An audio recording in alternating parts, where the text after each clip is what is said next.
Namaste students. Today we will discuss history second chapter. The name of the chapter is The New Kings and Kingdoms.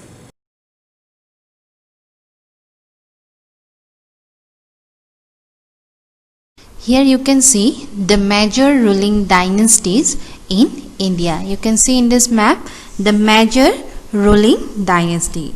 First you can see the Sahamanas, you can see the Rashtrakutas, Solas, then Kanwas. Like this, in this map you can see the major ruling dynasties in India. In this chapter we will discuss about these dynasties. You can see the first heading is the emergence of new dynasty. See, by the 7th century there were big landlords or warrior chief in different region of subcontinent. That means by the 17th century lots of big landlords or warrior chief in different region of subcontinent. That time it was thought that those who were the existing king often acknowledged them as their subordinate or samantas. That means those who are the existing kings that time, they acknowledge these landlords as their subordinates or samantas, and it was expected from them that they will bring gift for their kings or overlords. Next, see, they declared themselves to be Mahasamanta, and they declared themselves to be Mahasamantas. Next, see, one such incident was that of the Rashtrakutas in Deccan. Initially what happened? They were subordinate to the Chalukyas of Karnataka. That means initially Rashtrakutas were the subordinate to the Chalukyas of Karnataka. Next, see, Dantidurga, Rashtrakuta chief, overthrew his Chalukya overlord and performed a ritual called Hiranyagarbha. Next, see what happened? Dantidurga and the Rashtrakuta chief, they overthrew his Chalukya overlord and they perform a ritual. This ritual is known as Hiranyagarbha. The literal meaning of this is the golden worm.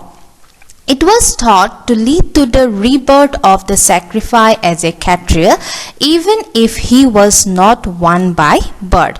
We all know that we have 4 Varna system. These Varna are Brahmans, Kshatriya, Vaishya and Shudra. So, it was thought to lead to the rebirth of the sacrifice as a Kshatriya. In other cases, the Kadamba Mayur Sharman and the Gujara Pratihara Harishchandra were Brahmanas who gave up their traditional profession and took to arms, successfully establishing kingdom in Karnataka and Rajasthan.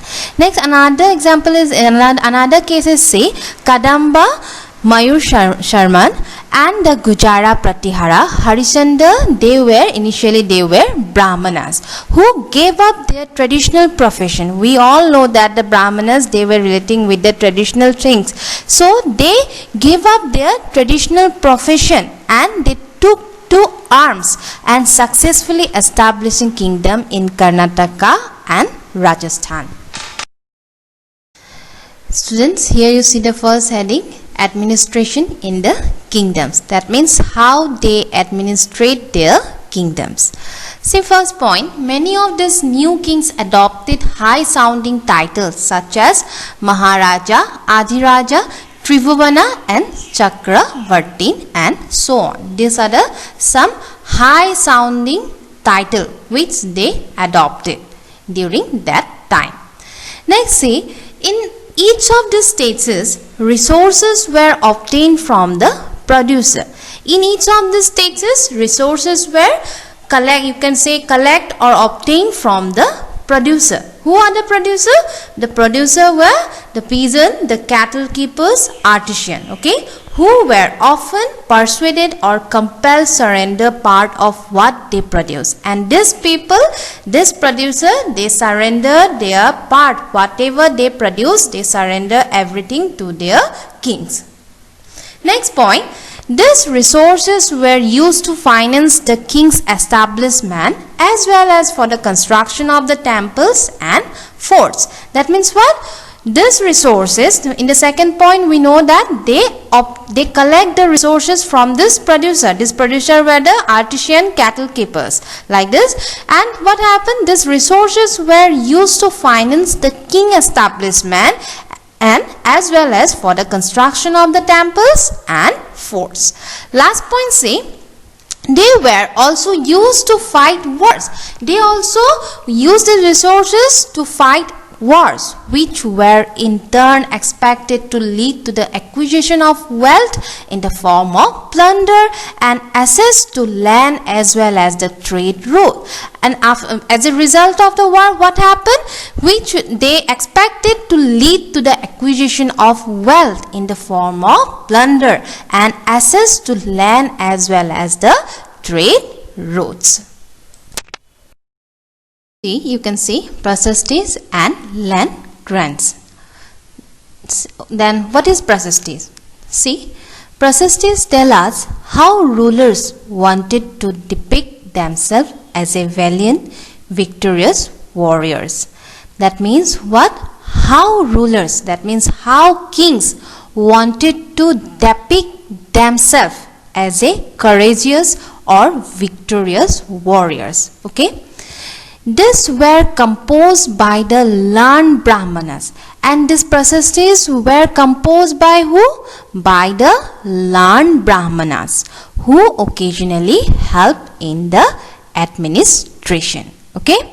Next, see, the kings often rewarded Brahmanas by grants of land. Kings, what they did? Kings often rewarded Brahmanas by granting land.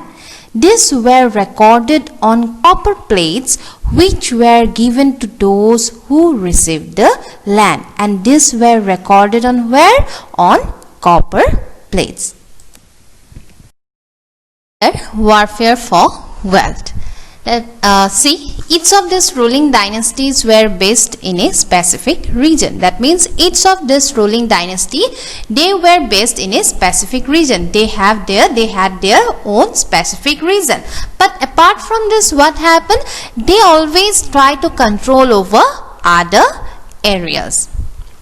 Next, see, one particular prize area was the city of Kanaus in the Ganga valleys. For centuries, rulers belonging to the Gujara Pratihara, Rashtrakuta and the Pala dynasties fought for control over Kanaus because there were three parties in this long drawn conflict. See, in this conflict, three parties were there. These were Gujara Pratihara, Rashtrakuta and the Pala dynasty. So, historians describe this conflict as a tripartite struggle. Okay, three parties were there. That's why this conflict was known as tripartite struggle. Next, see, rulers always try to demonstrate their power and resources by building large temples. What happened? Rulers, that means they always try to demonstrate their powers and resources. How?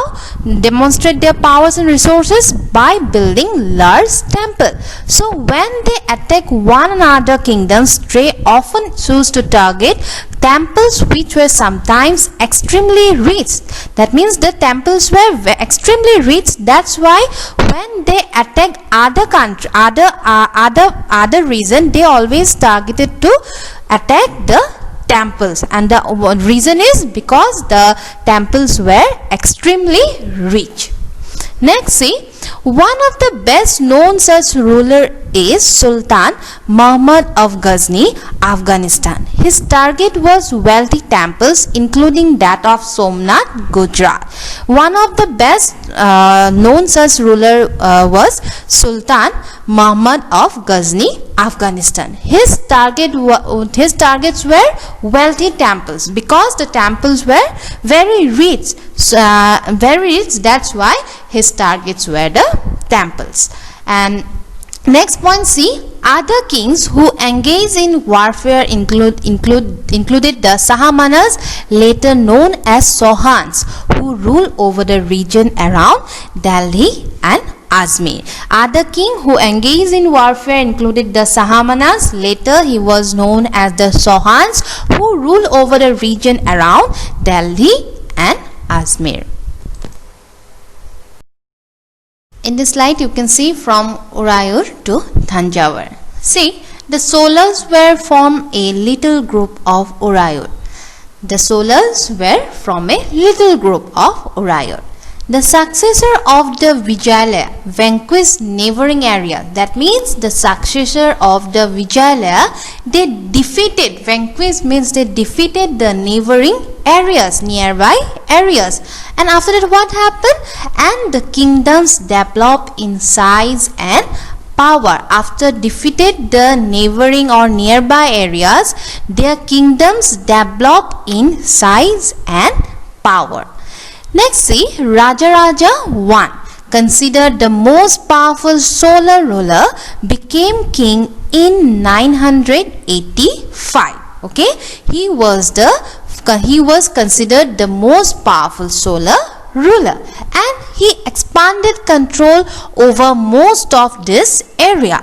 Next point, see, Rajaraja's son Rajendra I continued his policy and even raided the Ganga valley. Then his son continued his policy, that means his father policies, and he attacked the Ganga valley, Sri Lanka and countries of Southeast Asia. Splendid temples and bronze sculpture. Splendid means very impressive temples and bronze sculpture. See, solar temples often became the nuclei of settlement which grew around them. That means solar temples were very impressive and they became the center of settlement which grew around them. These were center of craft production and these were also the center of craft production. Next, see, temples were also endowed with land by rulers as well as by the others. Temples were also endowed with land by whom? By the rulers as well as by the others. The produce of this land went into maintaining all the specialists who work at the temples and very often live near it. Priest, garland maker, sweeper, musician, etc. And the produce of this land were maintained by these people, those who work at the temple and very often live near it. We can say about the priest, the garland maker, sweeper, musician, dancer, etc. Next point, see, temples were not only place of worship. That time temples were not only the place of worship, they were the hub of the economic, social and cultural life as well. That means they were the center of, apart from the people who went there not only for the worshipping the god, they were also the center of economic, social and cultural life as well.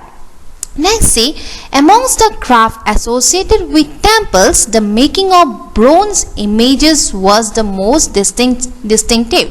That time what happened?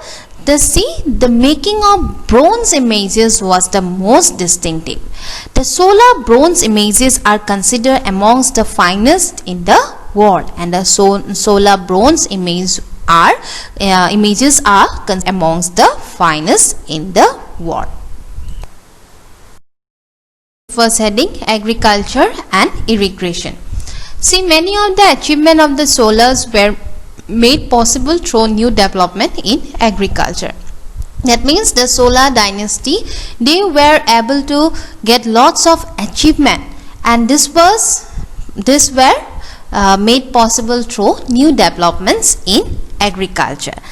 Next, see, the river Kaveri branches off into several small channels before entering into the Bay of Bengal. Okay, these channels overflow frequently, depositing fertile soil on their banks. Because of this river, what happened? Their banks were fertile. Because of this Kaveri, what happened? The banks of the soil became fertile. And water from the channel also provide the necessary moisture for agriculture, particularly in the cultivation of rice. Okay. Next, see, in the delta region, embankments had to be built to prevent the flooding, and the canals had to be constructed to carry water to the field. Here you see, in the delta region, delta means what? It is a landform that forms at the mouth of a river. Okay, so in the delta region, embankments, that means wall, had to be built to prevent the flooding okay, and canals had to be constructed to carry water to the field. So that canals had to be constructed so that they can carry water to the agricultural field. Next, see, the variety of methods were used for irrigation. They were also used lots of method for irrigation. In some areas, wells were dug. In some area, what happened? Wells were dug. In other places, huge tanks were constructed to collect rainwater. They also constructed some tanks so that they can collect the rainwater. See the first heading, the administration of the empire. See the first point, UR. What it is? That means the settlement of peasants known as UR. The settlement of peasants known as UR become prosperous with the spread of irrigation agriculture, and it's become prosperous with the spread of irrigation agriculture. Okay, settlement of peasants are known as UR. Next point, see, group of such villages form larger unit called Nadu, and groups of such villages form a larger unit, and that unit was known as Nadu. The village council and the Nadu had several administration function, including the dispensing justice and collecting taxes. And the village council and the Nadu, they had several administration function, including the dispensing justice, that means the giving justice and collecting taxes. Next, see, the rich peasants of the Velala caste exercise considerable control over the affair of the Nadu under the supervision of the central Sola government. Next, see, that means the rich peasants of Velala caste, those who are the rich peasants of this particular caste, Velala caste, they exercise considerable control over the affairs of the Nadu under whom? Under the supervision of central Sola government. Next, see, Brahmanas often receive land grants, or you can say Brahmadaya. The Brahmanas, they often receive the land grants or the Brahmadaya. As a result, a large number of Brahmanas settlement emerged in the Kaveri as in other parts of South India, because they will receive lots of land grants, or you can say the Brahmadaya. That's why they were that's why large number of Brahmana settlement emerged in the Kaveri valley. Last point, see, each Brahmadaya was looked an assembly. Each Brahmadaya was looked after by whom? Looked after by an assembly or a sabha of prominent Brahmanas, landlords, and they are looked after by whom? By an assembly, or you can say sabha of the prominent Brahmana landlord. This assembly worked very efficiently. This is for today's session. Thank you.